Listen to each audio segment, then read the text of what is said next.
This morning, as my wife is leaving out the door, she said, "I think you're grieving." And I don't think I realized it until she actually said it. And this week has been polarizing. It's been emotional. It's been weighty for a lot of people. And this is particularly not even addressed toward the secular industry, political realm, government. I expect that from the world. I've been grieved about the church.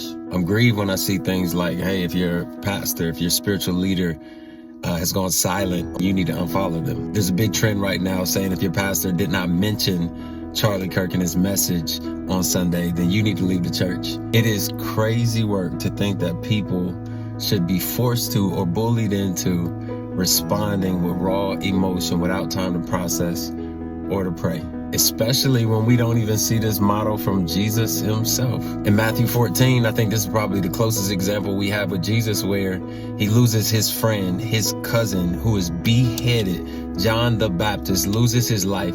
They come and tell Jesus about it, and in real time, Jesus doesn't preach a sermon. He doesn't give a public address. He doesn't rally everybody together and say, hey, we need to talk about this. He doesn't, call out John the Baptist's name to everybody. It says that Jesus got away by boat to a deserted place by himself. I can imagine that he was probably grieving and took time to pray. And then the disciples followed suit. They caught up with him. And then the multitude followed after. And I'm sure the disciples were grieving at the same time. And so as the multitudes came, the disciples said, hey, Jesus, send these people away. And Jesus says, no, bring them to me.